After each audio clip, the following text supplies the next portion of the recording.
Cricket की सबसे बड़ी राइवलरी चेन्नई सुपर किंग्स और मुंबई इंडियंस आईपीएल 2026 का एक ऐसा मॉन्यूमेंटल क्लैश जिसने पूरे सीजन का रुख ही बदल कर रख दिया।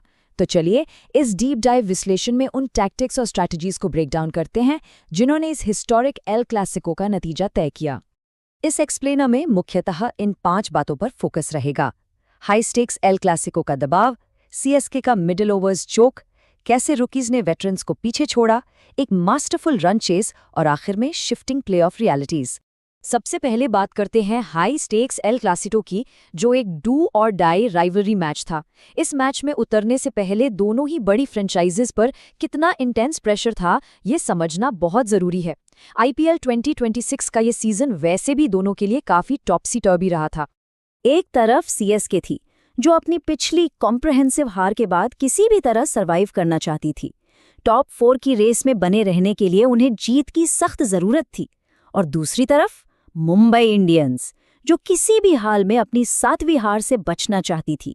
सीधे शब्दों में कहें तो यहां किसी एक की हार का मतलब था उनके प्लेऑफ के सपनों का लगभग खत्म हो जाना।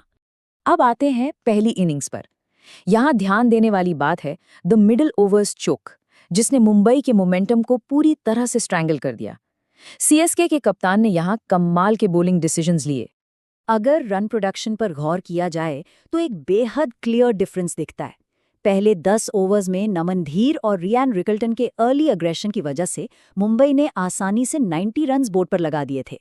लेकिन इसके बाद आता है गेम का असली टर्निंग पॉइंट। आखिरी 10 ओवर्स में, यानी 11 से 20 ओवर्स के बीच, स्कोरिंग रेट अचानक से गिर गया और मुंबई सिर्फ 69 रन्स ही बना सकी। ये एक मैसिव ड्रॉप था।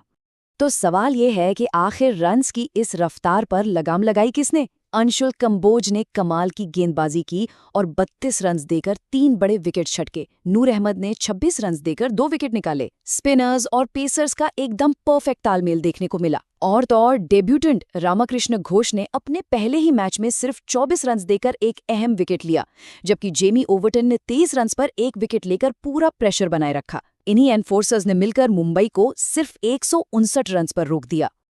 असल में मिडिल ओवर्स चोक एक ऐसी टैक्टिकल बॉलिंग स्ट्रैटेजी होती है जहां 7वें से 15वें ओवर के बीच ऑपोजिशन के स्कोरिंग रेट को तेजी से गिरा दिया जाता है, ताकि बैटर्स गलतियां करने पर मजबूर हो जाएं। और सीएसके ने यहां एग्जैक्टली यही किया। उन्होंने सेट बैटर्स को भी इस कदर स्टाइफल कर दिया कि उन्हें पैनिक होकर अपने विकेट्स गंवाने पड़े। चलिए अब इस मैच की सबसे इंटरेस्टिंग सबप्लॉट की तरफ बढ़ते हैं। रुकीज रैटल द वेटरन्स। कैसे एकदम नए और फियरलेस खिलाड़ियों ने सीजन के सबसे अनुभवी और हाईली पेड सुपरस्टार्स को पीछे छोड़ दिया। मैच की अल्टीमेट आयरनी देखिए।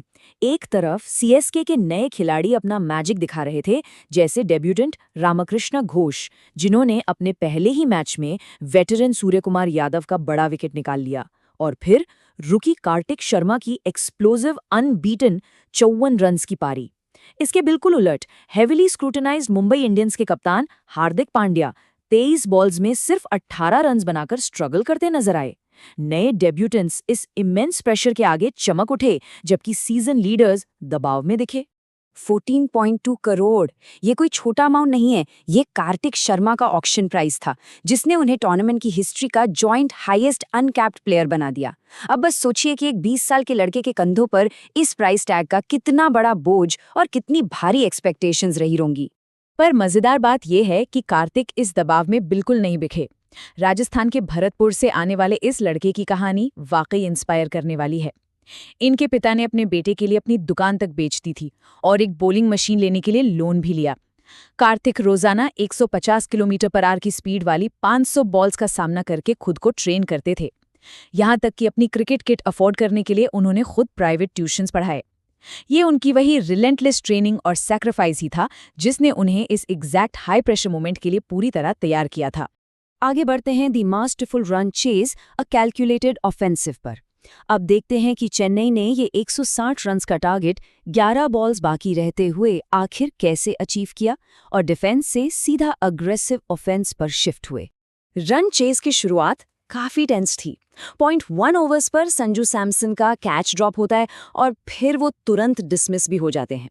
एक अर्ली टेंशन जरूर बन गई थी। लेकिन फिर 8वें ओवर में एक बड़ा टैक्टिकल मूव लिया गया। कार्तिक शर्मा इम्पैक्ट प्लेयर बनकर मैदान पर आए और आते ही शानदार छक्का जड़ दिया। बस वहां से पूरा प्रेशर रिलीज हो गया और 18.1 ओवर्स तक पहुंचते पहुंचते विनिंग बाउंड्री के साथ सीएसके ने ये 8 विकेट की जीत आसानी से अपने नाम कर ली। एक बहुत ही बेहतरीन एनालॉजी है कि इम्पैक्ट प्लेयर नियम किसी युद्ध में एक स्पेशलिस्ट स्नाइपर तैनात करने जैसा है, ठीक उस वक्त जब बैटलफील्ड पर सबसे ज्यादा केओस हो। और यही मास्टर स्ट्रोक सीएसके ने खेला। जब गेम फंसा हुआ लग रहा था, उन्होंने सरफराज खान के बजाय कार्तिक शर्मा को नंबर 4 पर भेज दिया। वो एक स्नाइपर की तरह आए और सिचुएशन को पूरी तरह से बदल कर रख दिया। और इस रन चेस को कंप्लीटली डिफाइन किया इस मैच विनिंग पार्टनरशिप ने। एक तरफ थे कप्तान ऋतुराज गायकवाड़, जिन्होंने अपने रीसेंट फॉर्म स्ट्रगल्स को पीछे छोड़ते हुए 67 रन्स पर अनबीटन रहकर पूरे चेस को बखूबी एंकर किया। और दूसरी तरफ थे कार्तिक शर्मा, जो अपनी टेक्निकल एडजस्टमेंट्स और अग्रेसिव रुकी एनर्जी के साथ 54 रन्स पर नबाद रहे। गायकवाड़ की स्टेबलाइजिंग बैक टू बैक 50 ने कार्तिक की इस फियरलेस पहली आईपीएल 50 को एकदम परफेक्टली कॉम्प्लीमेंट किया। और अब आखिर में बात करते हैं shifting playoff realities, the aftermath की। पिच के एक्शन से थोड़ा बाहर आकर देखते हैं कि इस एक रिजल्ट ने आईपीएल 2026 की पॉइंट्स टेबल पर क्या मैक्रो कॉन्सिक्वेंसेस डाले हैं। इस 8 विकेट की जीत के बाद Chennai super Kings points table में छठे स्थान पर आ गई है। 4 जीत के साथ उनकी प्लेऑफ की उम्मीद अब पूरी तरह जिंदा हो चुकी है। पर मुंबई इंडियंस का क्या? ये उनकी सीजन की 7वीं हार बन गई है, जिसका मतलब है अब वो मैक्सिमम 14 पॉइंट्स तक ही पहुंच सकते हैं। अगर आंकड़ों पर गौर करें तो मुंबई के प्लेऑफ क्वालिफिकेशन के चांसेस यहां इफेक्टिवली क्रश हो चुके हैं। इस जीत के साथ ही सीएसके ने एक और बड़ा अचीवमेंट हासिल किया, the El Clasico double. General cricket fans जानते हैं कि इस राइवलरी स्वीप की क्या अहमियत होती है।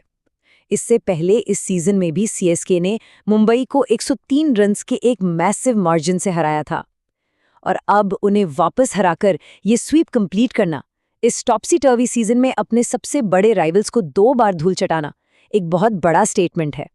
तो अब सबसे बड़ा सवाल ये उठता है, क्या ये हिस्टोरिक राइवलरी स्वीप एग्जैक्टली वही स्पार्क है जिसकी जरूरत चेन्नई को बाकी बचे हुए मैचेस जीतकर सिक्योरली एक प्लेऑफ स्पॉट लॉक करने के लिए थी? क्या यहां से उनका सीजन पूरी तरह पलटने वाला है? इन टैक्टिक्स और आंकड़ों पर गौर करना आगे भी उतना ही जरूरी रहेगा। इस विश्लेषण में जुड़ने के लिए बहुत शुक्रिया। आगे के मैचेस भी वाकई काफी दिलचस्प होने वाले हैं।